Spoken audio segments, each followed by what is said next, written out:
다같이 찬송가 267장 먼저 찬송가는 201장입니다. 267장 찬송가 먼저 찬송가는 201장 함께 하나님 앞에 찬양 드리겠습니다.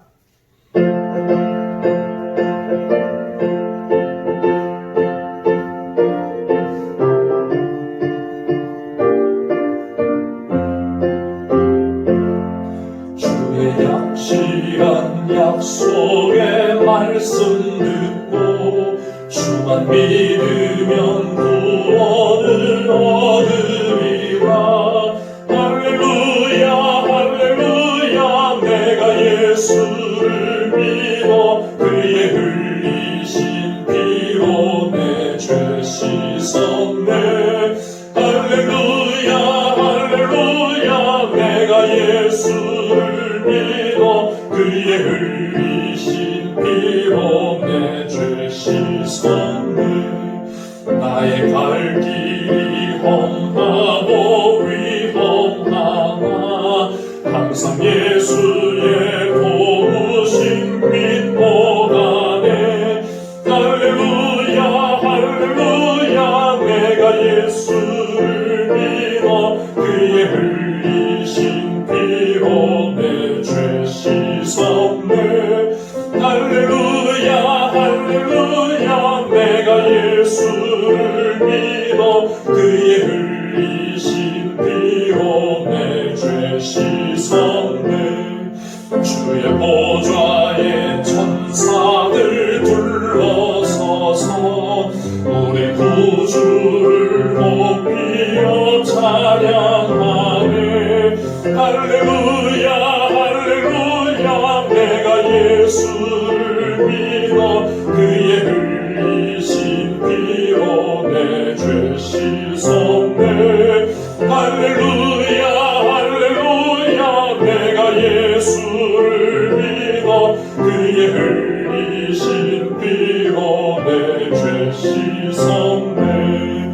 예언자들과 왕들도 판결대로 황금길 따라 나와 찬송하네.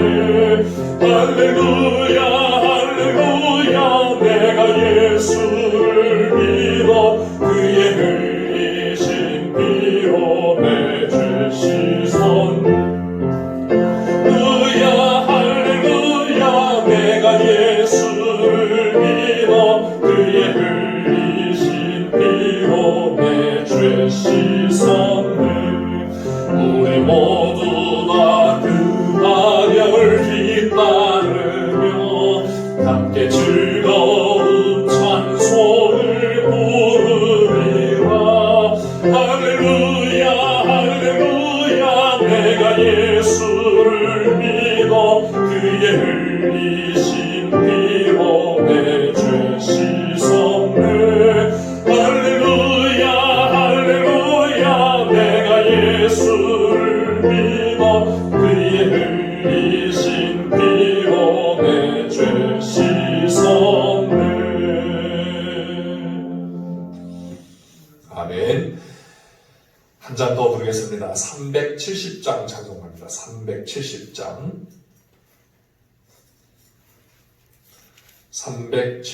찬송가 먼저 찬송가는 455장입니다. 370장 찬송가 먼저 찬송가는 455장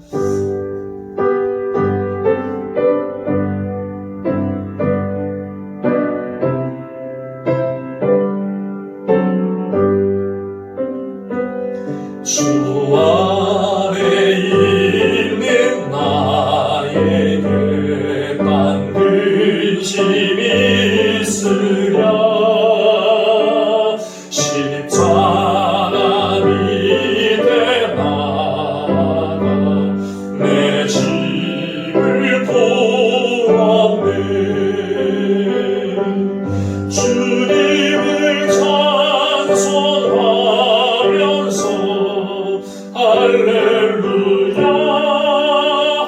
할렐루야 내 앞길 멀어해도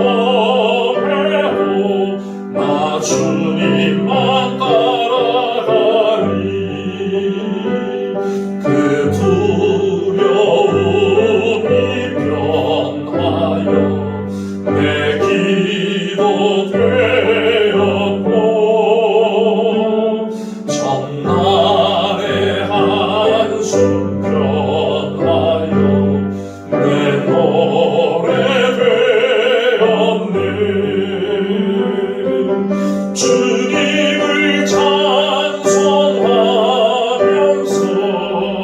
할렐루야 할렐루야 내 앞길 멀어해도 나 주님만 따라가리 내 주 자비하셔서 늘 함께 계시고 내 부귀함을 아시고 늘 채워주시네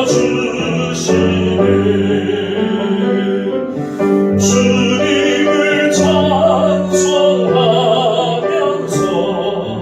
할렐루야 할렐루야 내 앞길 멀어해도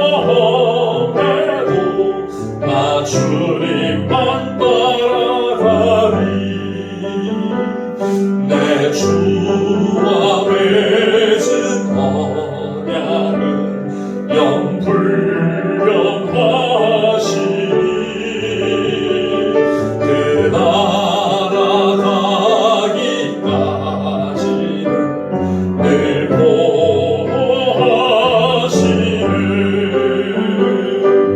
주님을 찬송하면서 할렐루야 할렐루야 내 앞길 멀어해도 나 주님만 따라가리 아멘. 우리 다 같이 중하게 맞추어 묵상기도 하시고 주일 예배로 하나님 앞에 영광을 돌리겠습니다.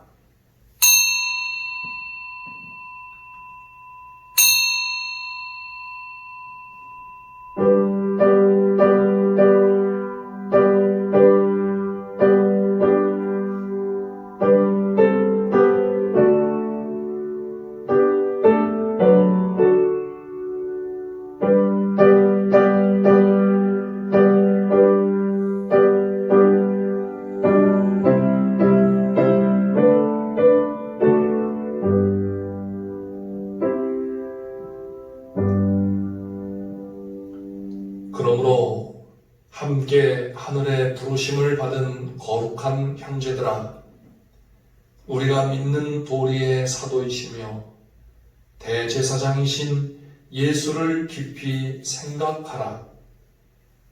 우리가 시작할 때에 확신한 것을 끝까지 견고히 잡고 있으면 그리스도와 함께 참여한 자가 되리라. 아멘. 거룩하신 하나님 아버지, 영광과 찬송과 경배를 받으시기에 합당하신 성삼위 우리 주 하나님,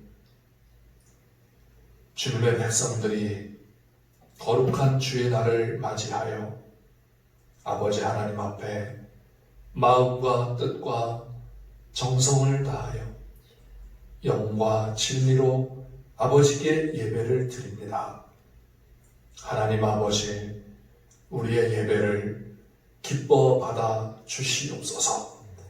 우리의 모든 죄와 허물을 용서하여 주시며 주의 성령으로 충만하게 하여 주셔서 아버지 앞에 드려지는 참 예배가 되게 해 주시옵소서. 순서마다 함께 하시며 영광 받아 주시옵기를 간절히 원하오며 예수님의 이름으로 기도하옵나이다. 아멘. 다 같이 찬송가 35장 주겠습니다. 35장 찬송가입니다. 먼저 찬송가는 50장. 찬송가 35장, 먼저 찬송가는 50장 찬송가입니다.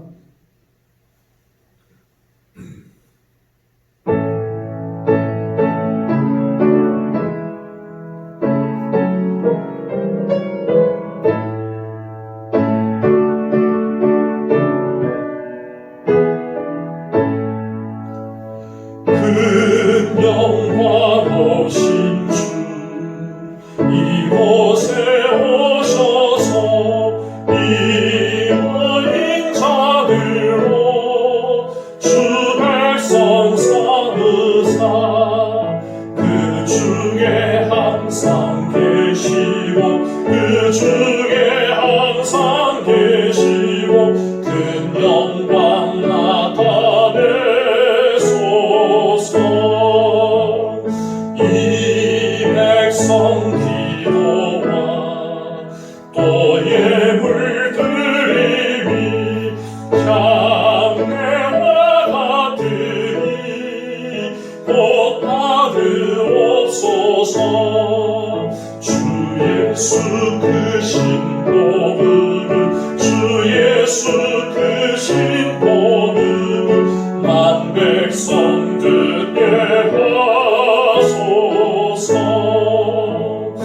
또 우리 자손들 다 주를 기리고 저 성전 돌같이 김하게 하소서. 주 구원하신 능력을 주 구원하신 능력을 내 끝날까지 주소서. 주 믿는 만민이 참 진리 지키며 예 성도들 같이 주 찬송하다가 저 천국 보좌 앞에서 저 천국 보좌 앞에서 늘 찬송하게 하소서.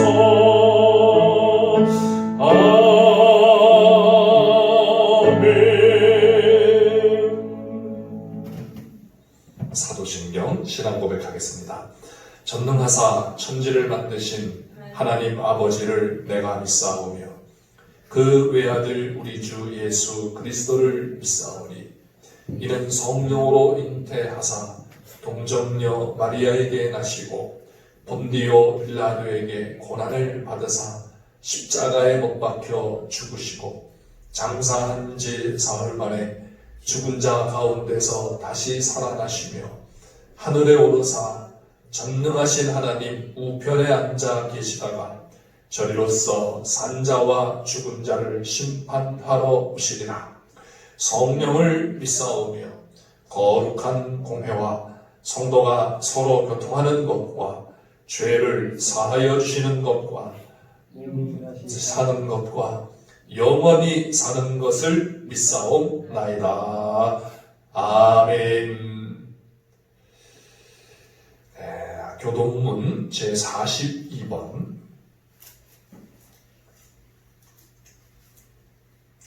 찬송가 뒤편에 있는 교동문 제42번 시편 98편의 말씀입니다. 교동문 42번 시편 98편의 말씀 함께 교독하겠습니다. 새 노래로 여호와께 찬송하라. 그는 기이한 일을 행하사 그의 오른손과 거룩한 팔로 자기를 위하여 구원을 베푸셨으니로다. 여호와께서 그의 구원을 알게 하시며 그의 공의를 문 나라의 목적에서 명백히 나타내셨도다. 그가 이스라엘의 집에 베푸신 인자와 성실을 기억하셨으므로 땅 끝까지 이르는 모든 것이 우리 하나님의 구원을 보았도다. 온 땅이여 여호와께 즐거이 소리칠지어다. 소리내어 즐겁게 노래하며 찬송할지어다. 수금으로 여호와를 노래하라. 수금과 음성으로 노래할지어다. 나팔과 호각 소리로 왕이신 여호와 앞에 즐겁게 소리칠지어다. 바다와 거기 충만한 것과 세계와 그 중에 거주하는 자는 다 외칠지어다. 여호와 앞에서 큰 물은 박수할지어다.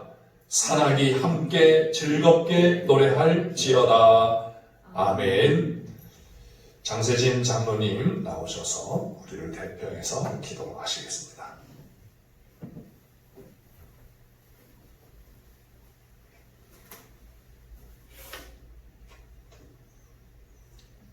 사랑과 은혜가 풍성하신 하나님 아버지, 죄와 사망 권세 아래 죽었던 저희들을 살리시고 구원하신 은혜에 감사하며 오늘도 주님 앞에 머리 숙여 경배하며 예배하오니 각 가정마다 주님께 드려지는 예배를 기뻐 받아주시며 주님 홀로 영광 받아 주시옵소서. 하나님 아버지, 지난 한 주간의 삶 속에서 주님의 날개 아래 보호하여 주시고 코로나19의 위험 속에서도 지켜주심에 감사를 드립니다. 길었던 장마와 태풍이 지나가고 어느덧 오곡백가가 익어가는 가을로 접어들었지만 혼란한 세상 속에서 온전한 기쁨을 누리지 못하고 미래에 대한 두려움과 염려 속에 갇혀 지내는 영혼들을 불쌍히 여기시고 긍휼을 베풀어 주시옵소서.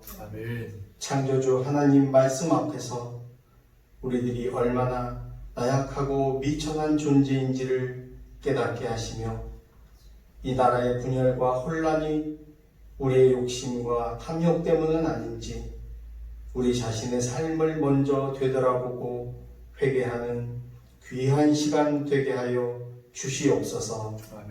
믿음의 선배들이 기도했던 것처럼 한국교회 성도들이 주님께 더욱 기도로 나아가며 사회와 이웃을 배려하고 사랑으로 이 어려움을 극복할 수 있도록 사회의 본이 되게 하여 주시옵소서.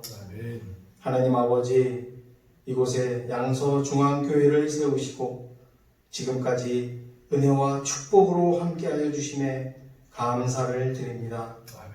공동체 예배를 드리지는 못하지만 믿음의 성도들이 하나님의 말씀 가운데 믿음이 흔들리지 않도록 더욱 붙들어 주시옵소서.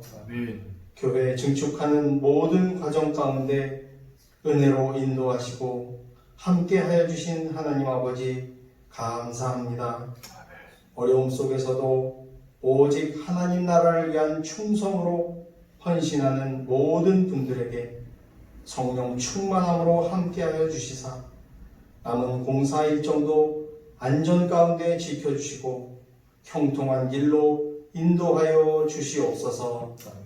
그리하여 새로 건축되는 예배당을 통하여 주님의 이름이 높임을 받고 이 지역과 이웃을 섬기는 귀한 방주의 사명을 감당하는 우리 양서중앙교회가 되게 하여 주시옵소서.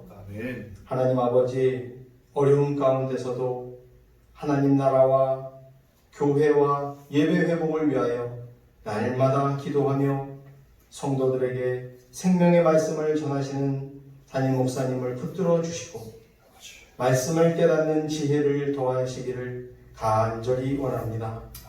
특별히 영육간의 강건한 은혜를 허락하여 주시며 피곤치 않도록 성령님 늘 붙들어 주시옵소서. 오늘도 선포되는 귀한 말씀으로 성도들 모두가 힘을 얻고 믿음이 더욱 굳건해지도록 역사하여 주시옵소서. 하나님 아버지, 성도들의 간절한 기도에 응답하여 주시고 은혜로 함께하여 주심에 감사를 드립니다. 성도들 한 심령마다 영육간에 강건한 은혜를 허락하여 주시고 특별히 노쇠하고 연약한 성도들을 눈동자와 같이 지켜 보호하여 주시옵소서. 코로나19로 인하여 지치고 힘든 상황 속에서도 오직 주님만 믿고 의지하오며 우리를 죄에서 구원하신 예수 그리스도의 이름으로 감사하며 기도드리옵나이다. 아멘.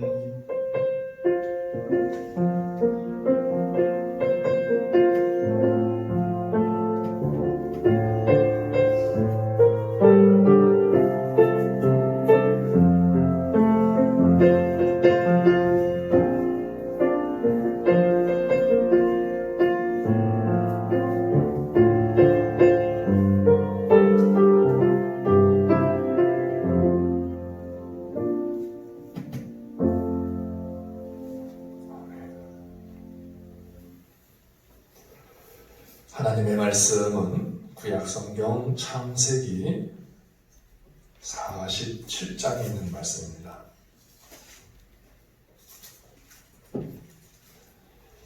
구약성경 76페이지 창세기 47장 27절부터 48장 7절까지 있는 말씀을 보겠습니다. 창세기 47장 27절부터 48장 7절까지 있는 말씀을 봉독하겠습니다.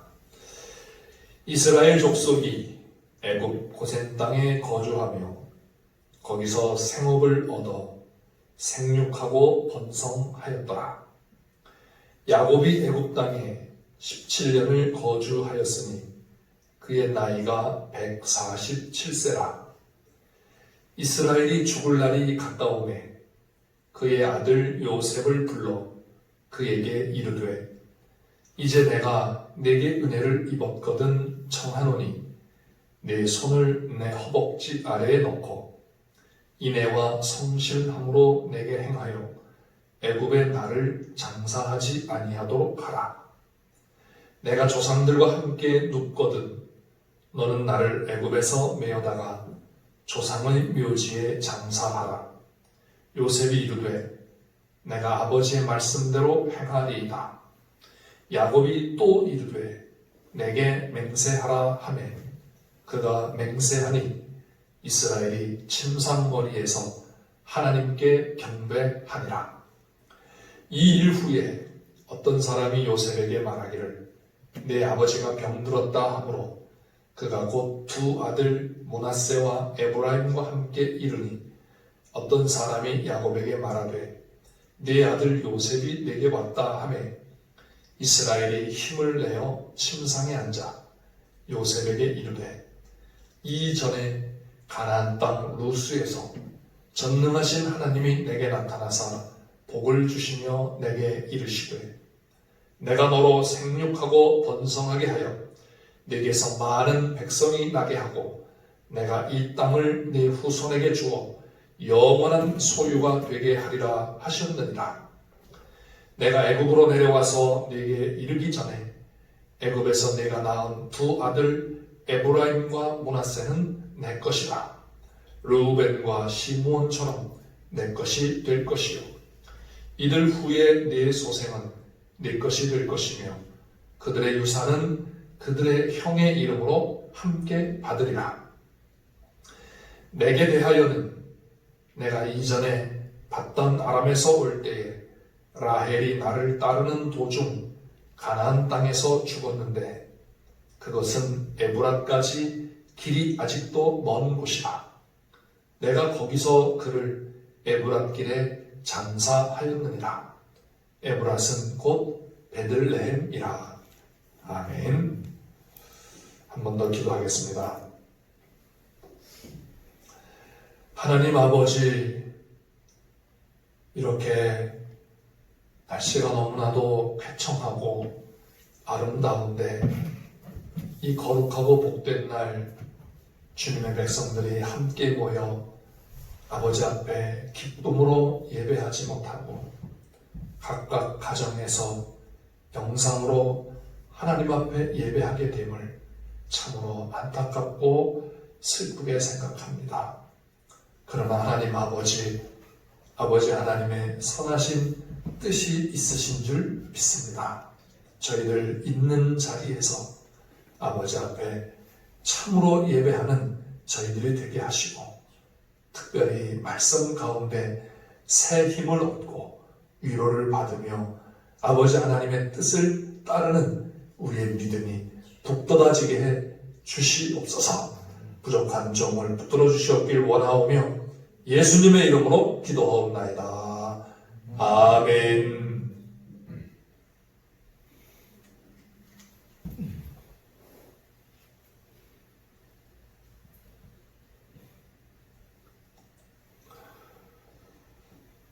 할렐루야. 할렐루야. 네.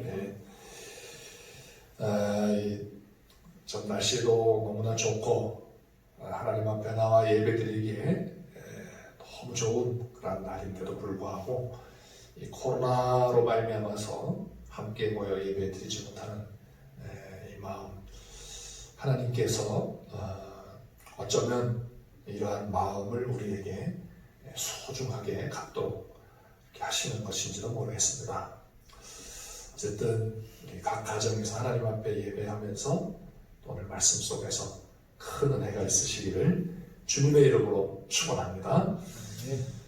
이제 창세기의 마지막 부분에 접어들었습니다.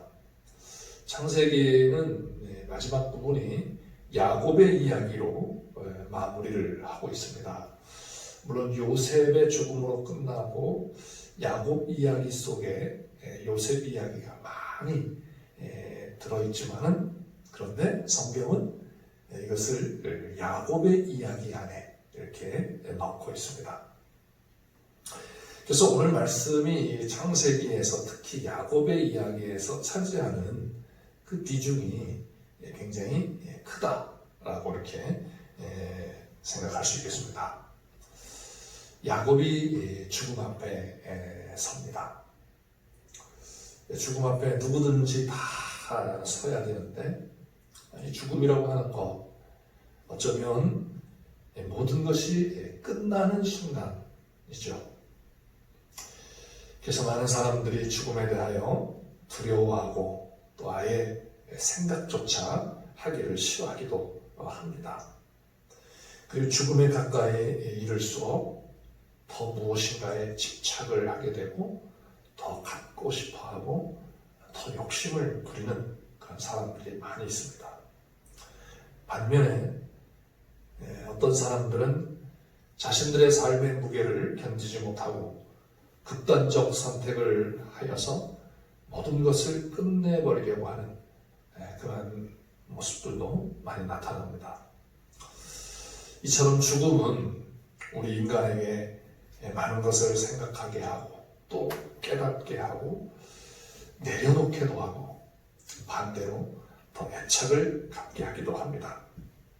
오늘 말씀은 이러한 죽음을 앞둔 야곱의 모습에 대한 그런 말씀으로 우리에게 정말 많은 것을 깨닫게 하고 하나님의 백성이 추구해야 할 참된 삶이 무엇인가, 그리고 어떻게 우리의 생을 마무리할 것인가 라고 하는 것을 우리에게 알려주신다고 할 수가 있겠습니다. 자, 죽음을 생각하기에 앞서서 오늘 본문에 제일 먼저 하시는 말씀이 뭔가 하면 이스라엘 족속이 애굽 고센 땅에 거주하며 거기서 생업을 얻어 생육하고 번성하였다라는 이런 말씀을 먼저 하십니다. 그래서 저는 이것을 생각하면서 정말 야곱에게 있어서 이보다 더 완벽한 그러한 노후 생활이 있을까라고 하는 그런 생각을 했습니다. 여러분, 노후 생활이 어떻게 노후 생활을 하면 완벽하고 행복한 노후 생활이라고 할 수가 있겠습니까? 여러 가지로 우리가 말할 수 있겠지만은 무엇보다도 물질적 여유가 있어야 노후 생활이 행복하지 않겠습니까? 이건 굉장히 기본적인 것이죠. 그런 면에서 야곱의 노후는 그야말로 완벽한 노후라고 할 수가 있겠습니다. 이 애굽의 엄청난 가뭄, 팔레스타인 그 전 지역의 엄청난 그러한 그 가뭄 속에서 많은 사람들이 굶어 죽기도 하고 가뭄으로 인해서 모든 것을 빼앗기고 모든 것을 잃어버린 그러한 상황입니다. 그래서 우리 창세기에도 보면 애굽 사람들조차도 가뭄이 심해지니까 자기들이 가지고 있던 모든 소유를 다 팔고 결국은 가축을 팔고 그리고 땅을 팔고 자기들의 몸까지 팔아서 생계를 유지했습니다. 그런데 야곱은 어떻습니까? 야곱은 팔레스타인에서 애굽으로 와가지고 애굽에서도 가장 좋은 땅이라고 할 수 있는 고센 땅에 거주하면서 거기서 생업을 얻고 생육하고 번성을 하는 이러한 모습입니다. 애굽의 총리였던 아들 요셉에 의하여 제공받는 풍요는 그야말로 온 세상 사람들이 부러워할 그러한 복이라고 할 수가 있을 것입니다. 게다가 자신뿐만 아니라 모든 자녀들, 요셉의 형제들과 그의 가족들이 삶의 풍요를 누릴 수 있도록 생업을 얻게 되고 생육하고 번성하게 되었다라고 하는 것은 정말 노후가 걱정 없는 그러한 삶을 살고 있었다는 것을 말씀해주고 있는 것입니다. 여러분도 그런 노후가 되고 싶지 않습니까? 그렇죠? 그래서 우리가 열심히 돈을 벌기도 하고 또 보험을 들기도 하고 하는 것 같은데요, 그렇죠? 자, 그다음에 또 재밌는 것은 야곱의 나이와 애굽에서의 삶의 기간을 여기 말씀하고 있다는 겁니다. 야곱이 애굽 땅에 17년을 거주하였으니 그의 나이가 147세라 이렇게 말씀합니다. 일단 야곱은 물론 이제 야곱이 바로 왕 앞에서 네 나이가 얼마냐라고 했을 때 130세입니다 하면서 이 세상에서의 나그네의 삶으로 험악한 세월을 살았습니다. 그러나 우리 조상들의 나이에 비하면 별로 얼마 안 됩니다. 이렇게 이야기를 합니다. 그렇지만은 147세를 살았다는 것은 굉장한 장수의 복을 받은 것입니다. 왜냐하면 당시의 그 문헌들을 보면은 애굽에서 가장 이상적인 기대 수명이 110세라고 이렇게 나오고 있습니다. 그러니까 110세까지 살면 정말 좋겠다라는 그런 거죠. 그런데 야곱은 110세를 넘어서서 147세를 살았습니다. 이거 얼마나 큰 복이겠습니까? 그리고 애굽에서 17년을 살았다 이렇게 말합니다. 17년을 살았는데 애굽에 내려간 해를 가뭄이 아직 5년이나 남은 해라고 45장 6절 이렇게 말씀하는 것을 보면 애굽에서 17년을 살았는데 17년에서 가뭄의 시기를 5년을 빼면 12년이라는 그런 숫자가 나옵니다. 그래서 이것은 이제 제가 이렇게 좀 생각해 본 건데요. 12라는 숫자를 이렇게 계산을 하게 함으로써 성경에서 이 10이라는 숫자는 12라고 하는 숫자는 완벽의 숫자를 의미할 때가 많습니다. 그래서 이스라엘의 12지파, 12지파, 또 예수님의 12제자. 그래서 이 12지파와 12제자를 곱해가지고 거기다가 1000이라고 하는 이 충만의 숫자, 아주 정말 많은 숫자를 상징하는 1000을 곱해서 14만 4천이 나오는 이러한 것이 성경에 나오고 있습니다. 그래서 이 12라고 하는 숫자는 어쩌면 야곱이 애굽에서 이 완벽한 노후의 삶을 살았다고 하는 것을 우리에게 암시해주는 그런 말씀이라고 할 수가 있겠습니다. 자, 이러한 완벽한 노후의 생활을 하고 있는 상황에서 죽음이 다가온다. 여러분 어떻게 여러분들은 하시겠습니까? 아, 이제 잘 살았다. 이제 끝내자. 뭐 이런 마음도 있겠지만은 많은 경우에 더 살고 싶고 더 누리고 살고 싶고. 그리고 요즘에는 이제 우주를 여행하는 그러한 그 시대가 다가오고 있지 않습니까? 우주를 여행하는 시대가 다가오고 있는데 그것이 보편화되려면 그래 우리들도 가서 이제 그 여행에 참여를 할 수 있을 텐데 적어도 한 50년에서 100년은 지나야 되지 않을까 이렇게 생각되는데 그러면 앞으로 얼마를 우리가 더 살아야 그러한 어떤 복을 누릴 수 있을까? 그럼 더 오래 살고 싶은 그런 마음이 들겠죠. 그런데 하나님은 진짜 하나님의 복은 알맞게 사는 것이 복인 것 같습니다. 하나님께서 야곱에게 그 생명을 알맞게 주시는 모습이 여기에 나오고 있습니다. 그게 뭔가 하면 애굽에서 17년을 살았다라는 그런 말씀입니다. 이 표현이 무엇과 연관이 되는가 하면은 37장 2절에 있는 말씀과 연관이 됩니다. 거기에는 야곱의 족보는 이러하니라 하면서 요셉이 17세의 소년으로서 그의 형제들과 함께 양을 칠 때에 이런 말이 나옵니다. 그래서 17세의 소년으로 양을 칠 때 형들에게 가서 심부름을 가고 그러면서 이제 애굽으로 팔려가는 그런 삶이 됐죠. 자, 공교롭게도 야곱이 애굽에서 요셉으로부터 봉양을 받은 횟수가 17년이라는 횟수입니다. 이게 어쩌면 우연적으로 일치가 되는 것처럼 보일 수 있지만은 그런데 하나님은 이러한 것을 통해서 우리들에게 이렇게 정확하게 또는 알맞게 복을 주시는 분이시다라고 하는 것을 우리에게 암시해 주는 것이 아닌가 이렇게 생각이 됩니다. 그래서 우리가 너무 걱정할 필요도 없는 것 같아요. 지금 긴 장마 또 예상치 못한 그런 태풍 그리고 태풍의 경로가 바뀌고 하는 이러한 모습들을 통해서 자연의 어떤 그러한 그 파괴적인 모습 또 이 생태계가 파괴가 되고 자연의 이런 것들이 많이 훼손이 되고 그 조화가 깨어지는 이러한 가운데 우리의 불안이 얼마나 커지는지 모릅니다. 미래에 대한 불안이 굉장히 크고 그래서 어떤 분하고 이야기하면서 그래도 뭐 우리는 이제 살 만큼 살았으니까 그런데 우리 다음 세대들이 불쌍하다라는 겁니다. 자, 이런 불안과 두려움이 우리에게 있지만 그러나 오늘 말씀을 통해서 볼 때 전능하신 하나님께서 야곱의 생명을 정확하게 또 알맞게 주시고 그의 삶을 보장해 주시고 그의 삶을 인도해 주셨다는 이 사실이 우리에게 위로와 힘이 되는 줄 믿습니다. 자, 이렇게 완벽한 노후 생활을 하는 야곱도 죽음 앞에 서야 했습니다.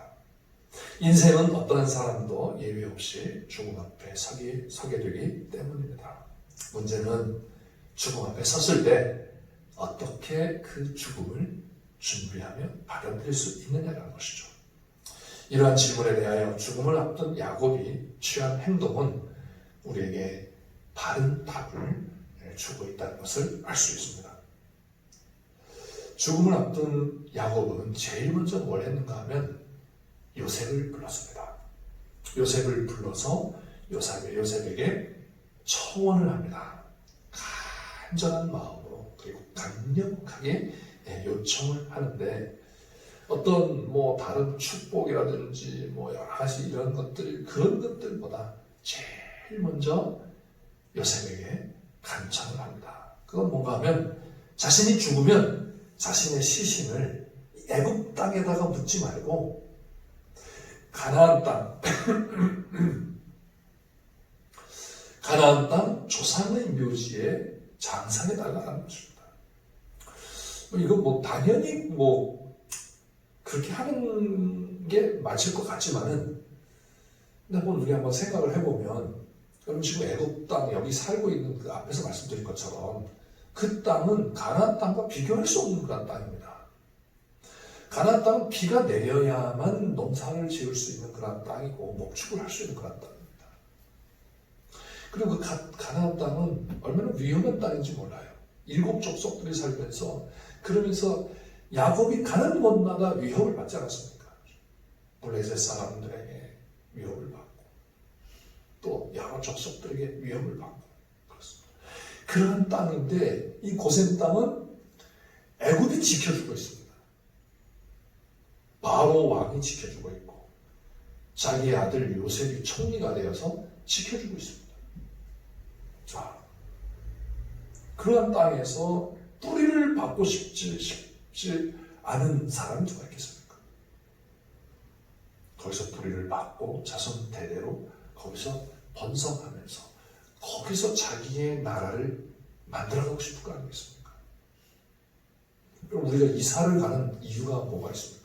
거기에 가서 더 좋은 곳에서 거기서 우리의 후손들이 좋은 생활을 할 수 있도록 하기 위해서 우리가 이사 가는 거 아니겠습니까? 그런데 야곱은 그것을 포기합니다.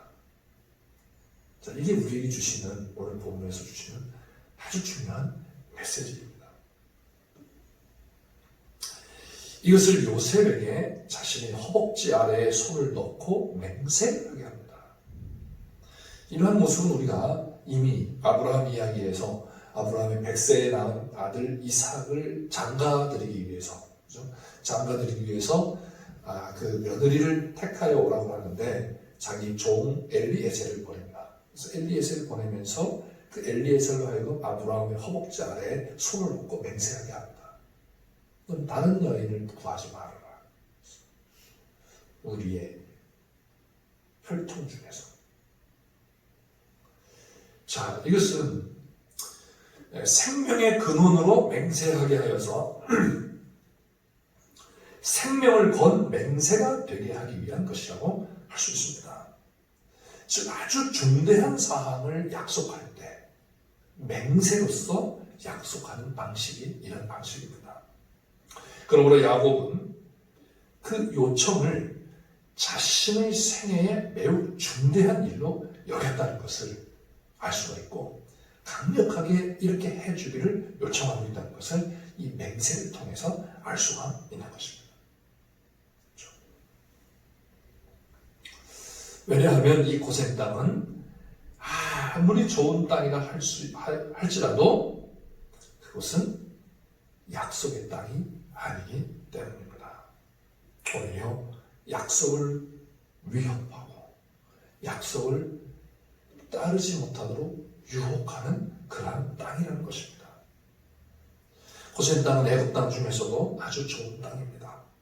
그래서 거기서 생육하고 번성하였고 풍요를 누리고 평안을 누렸습니다. 그러나 그 땅은 아무리 좋아도 우거하는 땅입니다. 임시적으로 거주하는 곳입니다. 왜냐하면 하나님의 약속한 땅이 있기 때문입니다. 그래서 그 땅을 향하여 가는 하나님의 백성은 나그네의 삶입니다. 그래서 하나님의 사람은 나그네로 이 땅을 살아야 합니다. 야곱은 유언을 통해서 이것을 고백하고 있는 것이죠. 자신이 죽으면 시신을 애굽에 장사하지 말고 조상의 묘지, 즉 막벨라 굴에 묻어달라고 요청을 합니다. 이것은 야곱이 애굽에서 어떠한 마음을 가지고 살았는지를 보여주는 것이라고 할 수 있겠습니다. 야곱은 애굽에 내려와 고센 땅에 살면서 정말 놀라운 환경을 경험하였습니다. 애굽이 주는 풍요와 안전과 보장을 소유하게 되었는데, 근데 이 소유가 재물의 유혹이 되어서 약속의 땅으로 향하는 자신의 마음을 위협하고 있다는 것입니다. 그래서 야곱은 이러한 위협으로부터 자신을 지키고 하나님의 약속으로부터 멀어지는 이것을 끝까지 지켰던 것입니다. 자, 원래 야곱은 그런 사람이 아닙니다. 원래 야곱은 정말 오랜 세월 동안 소유를 쫓아다녔던 사람입니다. 소유를 많게 하기 위해서 자기 형을 속이고 자기 외삼촌까지 속이고 아버지까지 속이고 그러고 살았던 사람입니다. 속고 속이고 치열하게 경쟁하며 추구했던 삶이 소유에 대한 삶이었는데, 그런데 이제 정말 그 앞에 소유할 수 있는 풍부한 것이 있는데 그 소유 앞에서 자신에게 주신 약속을 변질시키지 않았다는 것입니다. 이제 야곱은 변화된 사람의 모습으로 나타납니다. 이것이 진정한 약속의 후손의 모습이며 약속의 백성의 모습이라는 겁니다.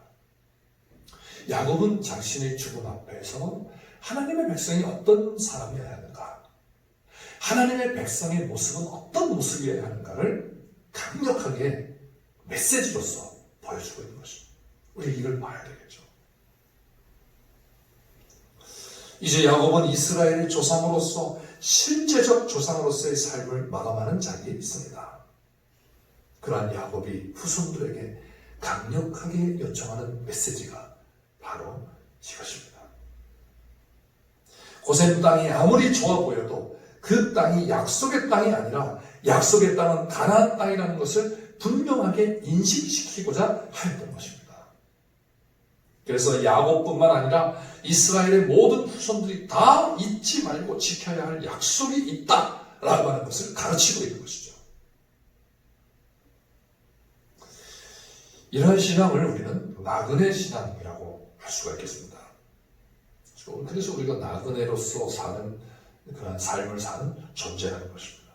그렇지만 막연히 갈 곳이 없는 방황하는 나그네가 아니라 진정한 우리의 본향 약속의 땅을 향하여 가는 순례자로서의 나그네라는 것을 야곱이 보여주고 있는 것입니다. 야곱이 47장 바로 앞부분에서 7절과 9절에서 애굽에 내려와서 요셉에 이끌려가지고 바로 왕 앞에 섰을 때, 그때 바로 왕이 묻습니다. 네 나이가 몇이냐?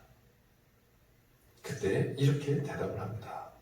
야곱이 바로에게 가르되 내 나그네 길의 세월이 130년이니이다.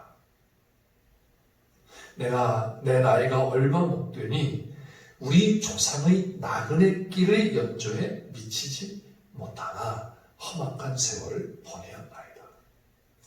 자신의 인생도 나그네 길이라고 말하지만은 자기 조상들의 삶도 나그네의 삶이라고 이렇게 말을 합니다. 할아버지 아브라함과 아버지 이삭의 삶도 나그네의 삶이었다는 거예요. 나도 나그네의 삶이라는 거죠. 왜? 하나님의 백성이기 때문에. 인생은 나그네 길 이러면서 노래하는 그러한 나그네가 아니라 진짜 본향을 향하는 나그네라는 것이죠. 그래서 야곱은 자신뿐만 아니라 자기의 조상들 아브라함, 이삭도 이러한 나그네의 길의 인생을 살았고 하나님의 약속을 바라보며 살았음을 고백을 하고 있는 것입니다. 그래서 히브리서 저자는 11장에서 그렇게 말씀하죠. 이들을 믿음으로 산 사람들이다 이렇게 말합니다. 그래서 나그네 신앙, 나그네 신앙. 자, 야곱은 이제 죽음 앞에서 하나님의 약속의 말씀이 성취되는 땅은 애굽이 아니라 가나안 땅이라는 것을 분명하게 인식시키고 있는 것입니다. 여기가 하나님의 약속이 성취되는 곳이 아니야. 하나님의 약속이 성취되는 땅은 가나안 땅이다 라고 하는 것이죠. 자, 이것을 오늘 본문 마지막 부분 48장 5절로 7절에서 이것을 보여주고 있는 것 같습니다. 내가 애굽으로 와서 네게 이르기 전에 애굽에서 내가 낳은 두 아들 에브라임과 므낫세는 내 것이라. 루벤과 시몬처럼 내 것이 될 것이요 이들 후에 내 소생은 내 것이 될 것이며 그들의 유산은 그들의 형의 이름으로 함께 받으리라. 이 말은 요셉의 두 아들들을 야곱이 자기의 아들로 양자 삼는 겁니다. 지금. 그래서 루벤과 시므온처럼 이제 각각 각 지파 한 지파씩 되게 하겠다라는 것입니다. 그러면 요셉의 두 아들들이기 때문에 요셉은 두 지파가 되는 겁니다. 이 두 지파가 된다는 것은 두 배의 몫을 나눠 받는 것이고 이것은 장자가 받는 복입니다. 그러니까 요셉에게 야곱은 장자라고 이렇게 지금 표현하는 것이죠. 어쩌면 야곱은 자기의 진짜 아내를 라헬로 생각한 것 같아요. 그래서 라헬로 생각해서 라헬의 첫 번째 아들이 요셉이거든요. 그래서 이 요셉에게 장자의 축복을 줌으로써 그래서 진짜 하나님의 약속, 씨에 대한 약속이 성취되고 있음을 이것을 보여주고 있는 것이라고 할 수가 있겠습니다. 물론 나중에 장자의 역할은 유다가 합니다. 계보를 보면 그래서 유다의 후손에서 다윗이 나오고 다윗의 후손에서 예수 그리스도가 나옵니다. 그러나 요셉에게는 하나님이 장자의 몫을 주심으로 이런 약속을 성취하시는 것이죠. 근데 7절 말씀이 참 이해하기가 좀 쉽지가 않은 그런 말씀입니다. 내게 대하여는 내가 이전에 밧단에서 올 때 라헬이 나를 따르는 도중 가나안 땅에서 죽었는데 그곳은 에브라까지 길이 아직도 먼 곳이라. 내가 거기서 그를 에브랏 길에 장사하였느니라. 에브랏은 곧 베들레헴이라. 이렇게 말합니다. 이 말씀이 뭘까 이제 많이 고민을 했습니다. 왜 이 말씀을 썼을까? 근데 이제 지금 앞에 나오는 에브라임과 므낫세가 요셉의 아들인데 요셉의 어머니가 라헬이죠. 근데 이 라헬이 야곱을 따르던 중에 죽었어요. 이 말은 뭔가 하면 지금 앞에서 야곱은 지금 무슨 말씀하고 있습니까? 나의 인생은 무슨 인생이었다? 하나님의 약속을 따라가는 나그네의 인생이었다라는 거예요. 그때 나를 따라온 사람이 누구였냐면 라헬이었다는 거죠. 근데 라헬은 뭘 보고 온 거예요?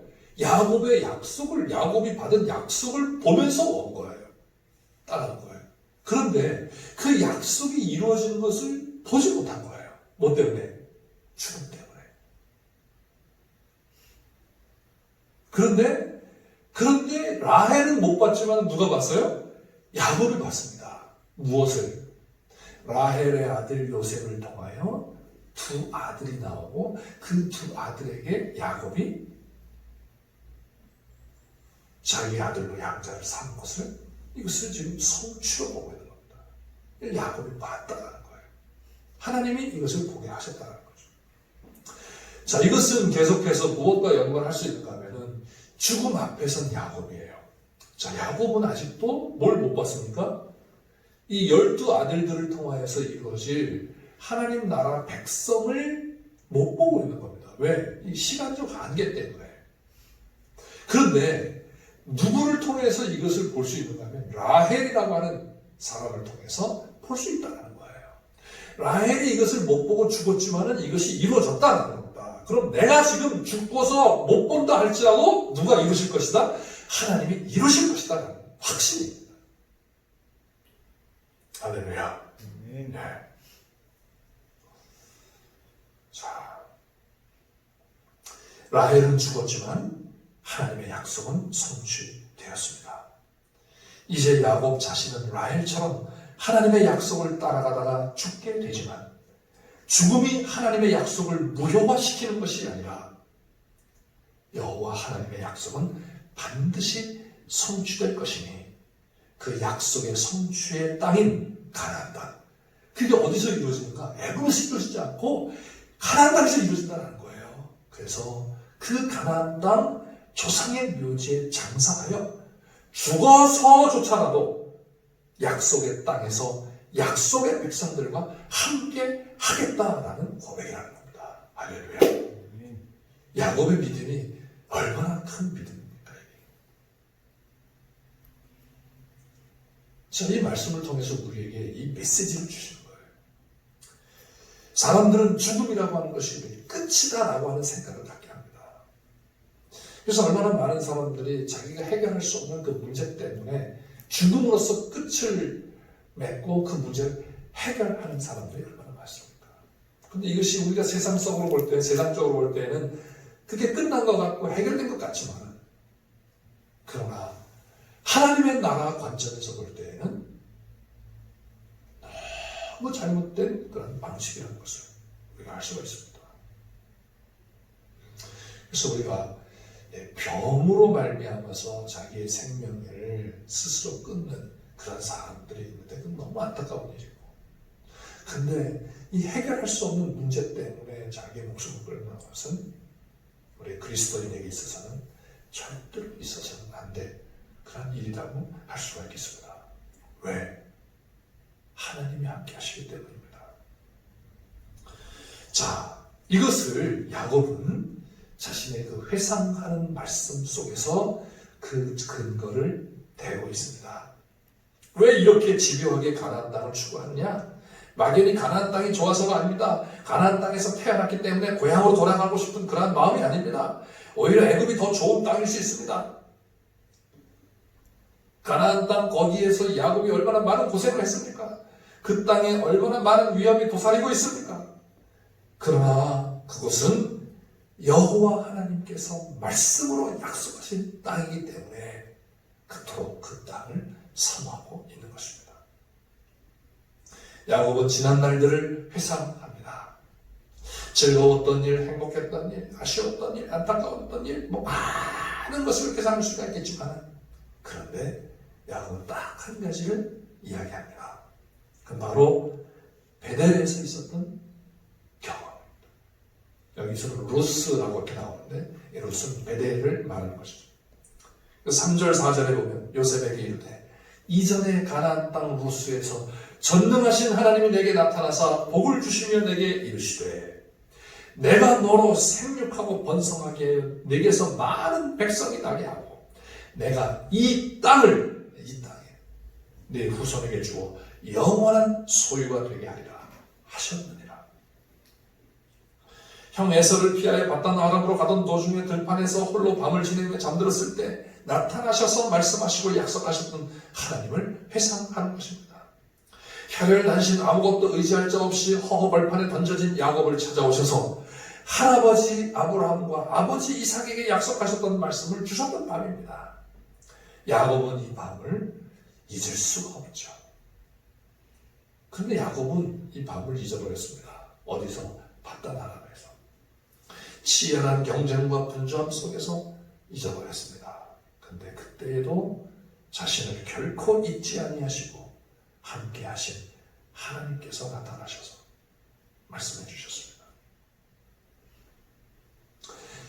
바단 아람에서 베델로 돌아가라고 말씀하신 하나님, 베델에서 하나님을 경험했던 야곱, 그 하나님은 슬픔과 고독과 소름과 눈물의 세월 속에서 결코 자신을 잊지 아니하시고 함께 하신 하나님이셨습니다.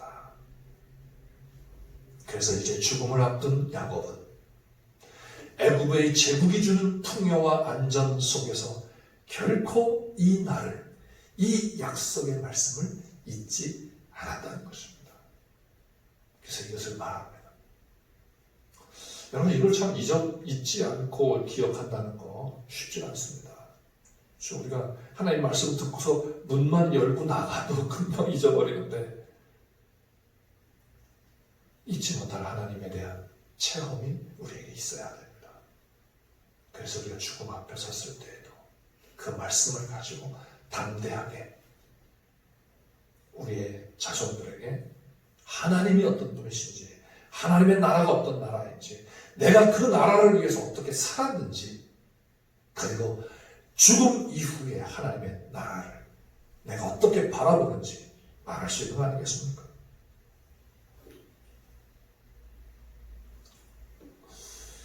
하나님의 약속은 우리가 잘 아는 것처럼 바로 시와 땅에 대한 약속이었습니다. 하나님 나라에 대한 약속이죠. 근데 하나님은 애굽의 소유가 내 소유가 아니라는 것입니다. 약속의 땅에서의 소유가 진정한 소유가 될 것임을 말씀하십니다. 애굽의 소유는 야곱에게 진정한 샬롬을 주는 소유가 아니라는 것입니다. 요셉을 알지 못하는 바로가 나타나게 되면 잃어버리게 될 소유라는 것입니다. 애굽에서 하나님의 나라가 이루어지는 것이 아니라 약속의 땅에서 이루어지게 될 것이기 때문입니다. 그래서 야곱은 강력하게 요셉에게 이것을 요청하는 것입니다. 자, 그러자 요셉이 어떻게 해요? 그렇게 맹세를 합니다. 그러자 야곱이 침상머리에서 여호와 하나님을 경배하였다. 이렇게 말합니다. 야곱은 침상에서 자신의 몸을 가누기조차 어려운 상황이었을 것입니다. 요셉이 왔다는 소식을 듣고 힘을 내어 앉습니다.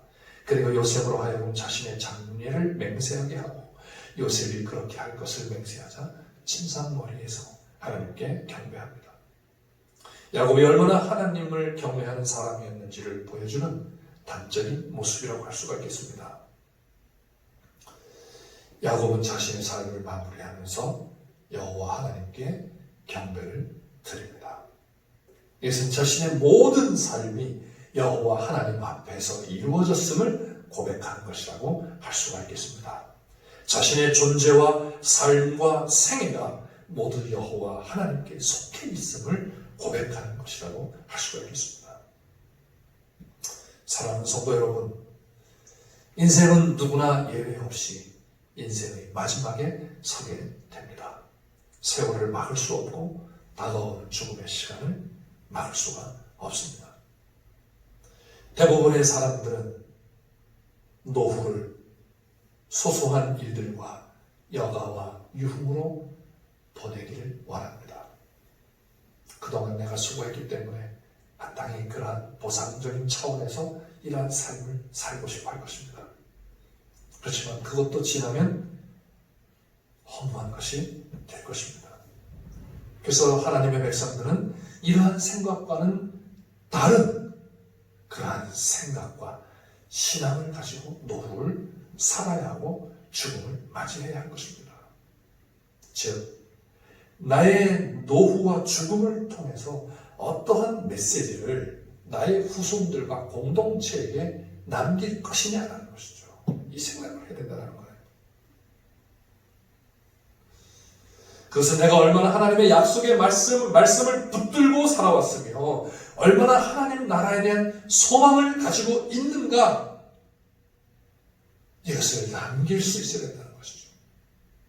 이것이 가장 가치 있는 성도로서의 생애 마무리가 아니겠습니까? 야곱의 이야기는 우리에게 이것을 말씀해 주는 것입니다. 사랑하는 성도 여러분, 하나님의 약속에 대한 믿음과 거룩한 소망으로 우리의 삶을, 우리의 남은 여생을 보내시기를 바랍니다. 우리 믿음의 조상들은 이 약속과 소망을 흔들림 없이, 헛된 욕심 없이 이 약속과 소망을 가지고 인생을 마무리하였습니다. 그리고 그들은 그 약속과 소망 안에서 자신들의 생애를 하나님 앞에 감사하며 예배하였습니다. 하나님은 우리의 생각보다, 우리의 기대보다 더 넘어서서 역사하시고 이루어가시는 그런 하나님이십니다. 그것을 경험했습니다. 그렇죠? 야곱이 베델에서, 바단 아람에서, 가나안 땅에서, 그리고 애굽에서 그 하나님을 경험한 거 아니겠습니까? 우리도 이러한 하나님을 경험하며 우리에게 약속하신 그 약속 확신하면서, 그러면서 우리의 삶을 살아가고 또 노후를 준비하고 그리고 죽음 앞에 설 것을 준비하는 그런 삶이 되어야 되겠습니다. 야곱이 그 침상머리에서 힘을 내어 일어나, 그죠? 일어나기 힘든데 힘을 내어 일어나서 여호와 하나님께 경배하였던 것처럼 우리도 온 마음과 힘을 다하여 하나님을 예배하는 예배자의 삶을 살아가시기를 바랍니다. 인생을 잘 마무리하는 것은 축복 중에 축복이라고 할 수가 있습니다. 얼마나 많은 것을 소유하였느냐가 문제가 아니라 어떠한 소망과 약속에 대한 믿음을 가지고 살아왔느냐가 진정한 복일 줄 믿습니다. 아무리 먹적지근하게 살았다 해도 아쉬운 것이 많을 것이고 후회스러운 것이 많을 것입니다. 그러나 그보다 어떠한 소망과 믿음을 가지고 하나님을 예배하는 인생을 살아왔으며 죽음 앞에서도 약속과 소망을 가지고 마지막까지 하나님 나라를 위해 헌신할 수 있으며 감사할 수 있으며 자손들에게 메시지를 줄 수 있는 삶이 진정한 값진 인생 아니겠습니까? 오늘 본문의 말씀을 통하여 야곱의 생애를 보면서 야곱의 그 모습을 보면서 사랑하는 양서중학교의 모든 성도님들도 주님 안에서 정말 의미가 있고 메시지가 있는 값진 인생, 복된 인생이 되시기를 주님의 이름으로 축원합니다. 기도하겠습니다. 하나님 아버지, 오늘도 말씀을 통하여 어떠한 인생이 진정한 복된 인생이며 가치 있는 인생인지를 다시 한번 깨닫게 하시니 감사하옵나이다. 죽음 앞에선 야곱의 모습을 보며 야곱이 무엇을 가장 소중히 여겼고 무엇을 따라서 살아왔는지를 다시 한번 보게 하시고 저희들도 하나님의 말씀과 약속을 굳게 붙들고 이 본향을 향하는 나그네의 길을 정말 믿음으로 감사하며 예배하며 살 수 있는 저희들 되게 하시고 우리도 마지막 죽음 앞에서 우리의 자손들에게 정말 이 신앙을 고백하며 진정한 하나님 나라의 메시지를 전할 수 있는 저희들 되게 해 주시옵소서. 예수님의 이름으로 기도하옵나이다. 아멘. 네, 우리 찬송가 338장 338장 찬송가입니다. 먼저 찬송가는 예전 찬송가는 364장 338장 내 주를 가까이 하게 하면 찬양하겠습니다.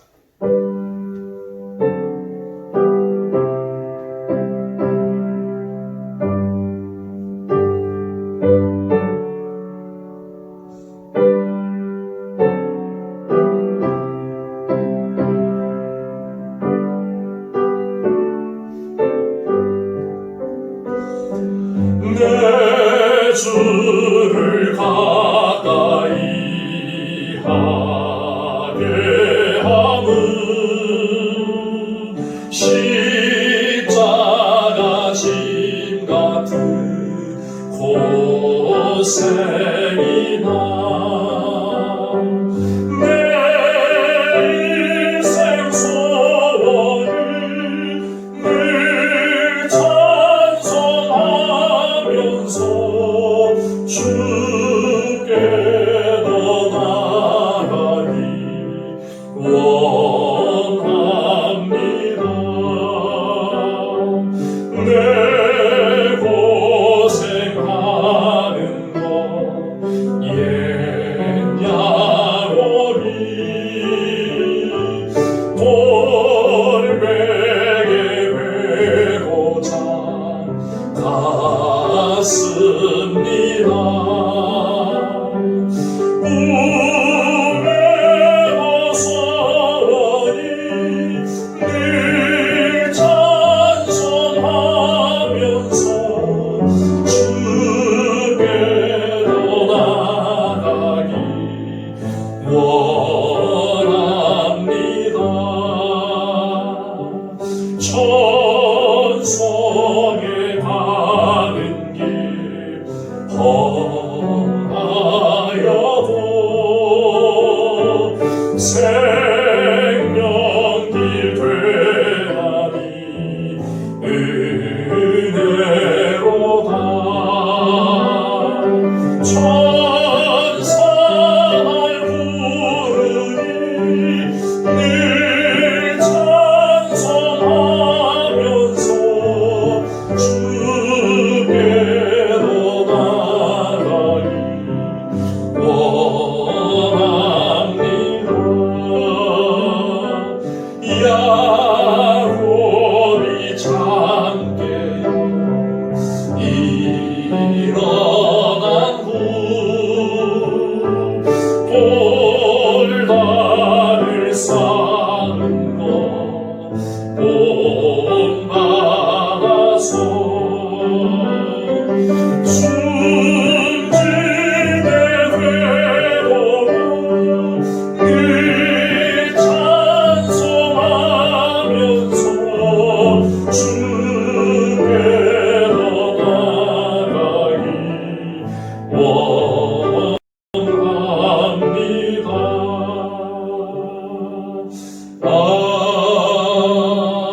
교회 소식을 말씀드리겠습니다. 코로나19가 이렇게 진정 국면에 들어서지 못하여서 계속 온라인 영상 예배로 드리고 있습니다. 여러분 계속 기도해 주시며 정말 빠른 시일 내에 함께 모여 예배하는 그런 예배가 회복되도록 계속 기도해 주시기를 바라겠습니다. 교회 증축 공사가 은혜 안에서 계속 진행되고 있습니다.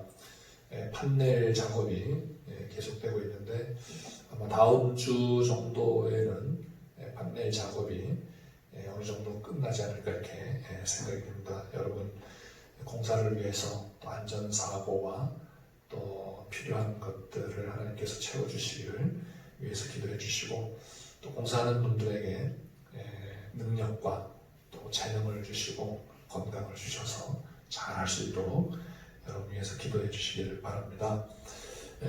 또 이번 주에는 바닥 미장 공사를 하려고 이렇게 합니다. 그쪽에 위해서 기도해 주시고요.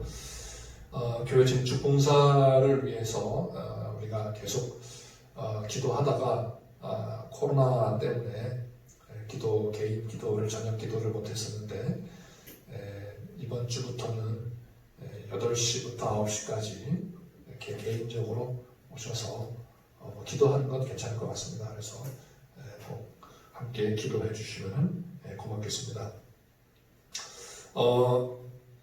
내일 월요일 오후 8시에 우리 권사회 모임을 갖도록 이렇게 하겠습니다. 우리 권사님들께서는 내일 저녁 8시에 함께 모여주시면 감사하겠습니다. 네. 또 그리고 우리 권사님들께 또 연락을 드려서 모임이 필요할 때 여러분들에게 안내를 드리도록 하겠습니다. 이제 우리 말씀 생각하면서 또 우리 광고 드린 말씀 그리고 지난주에 그루터기를 통해 가지고 우리가 계속 온라인 예배를 드리고 있어서 하나님 앞에 헌금을 드리고 싶은데 못 오시는 분들을 위해서 온라인 교회 계좌 번호를 보내드렸습니다. 여러분 참조하셔서 함께 주님의 몸된 교회를 섬겨 주시면 감사하겠습니다.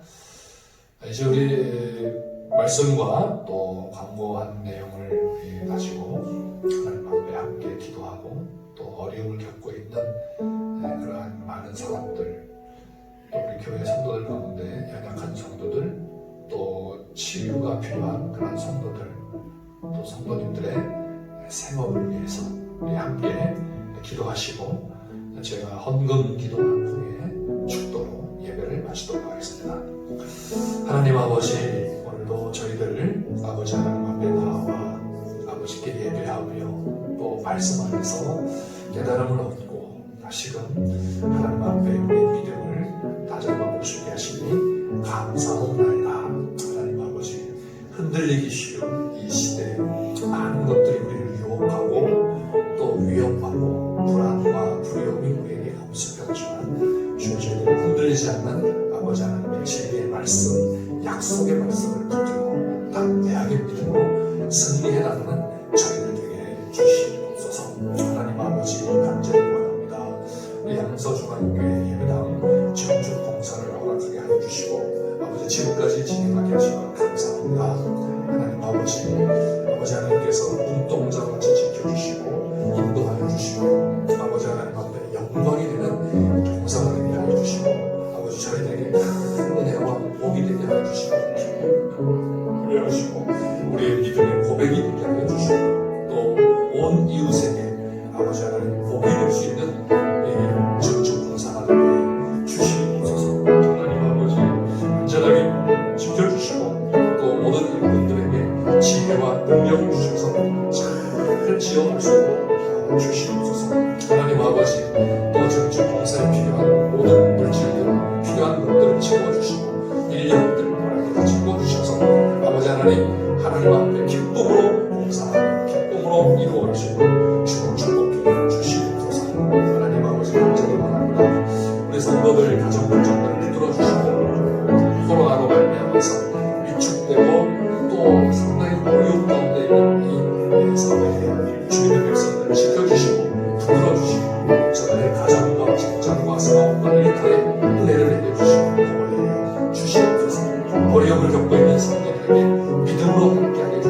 이겨나가게 해주시며 극복할 수 있는 길을 열어주시고 아버지 하나님 도우시고 수 있는 길을 바로 주시옵소서. 아버지 연약한 성도들 또 수술 후에 회복 중에 있는 성도들 하나님께서 기억하시고 저들에게 회복의 은총을 만들어주셔서 깨끗이 나음을 얻고 강건하여 아버지 하나님 더욱 찬양하며 경배하며 하나님께 헌신하는 귀한 하나님의 백성들이 다 되게 하여 주시옵소서. 하나님 아버지 어려움 가운데서도 우리를 도우시고 우리와 함께 하시며 우리를 인도하시는 하나님을 경험하게 하시며 아버지 하나님을 예배하게 하시는 이 놀라운 은혜 감사하며 아버지 앞에 귀한 예물로 우리의 믿음과 우리의 사랑을 드립니다. 하나님 아버지 기뻐 받아주시옵고 아버지 하나님의 거룩한 나라가 영광스럽게 증거되며 영광스럽게 드러날 수 있도록 주님 축복해 주시옵소서. 어려운 환경 속에서 주님의 백성들의 가정과 직장과 사업과 일터를 주님 축복해 주시옵소서. 주님의 몸된 교회가 든든히 서가게 하셔서 아버지의 거룩한 나라를 이 지역 가운데 왕성하게 드러낼 수 있도록 주님 축복하여 주시옵소서. 예수님의 이름으로 기도하옵나이다. 아멘. 지금은 우리 주 예수 그리스도의 은혜와 하나님 아버지의 넓고 크신 사랑과 성령님의 감동, 감화, 위로, 교통, 충만하시니 조금 앞에선 야곱과 같이 하나님의 약속의 말씀을 굳게 붙들고 신뢰하며 진정한 소망 가운데 하나님의 나라를 증거하기를 원하는 모든 주의 백성들 머리 위에 이제부터 영원토록 함께 있을지어다. 아멘.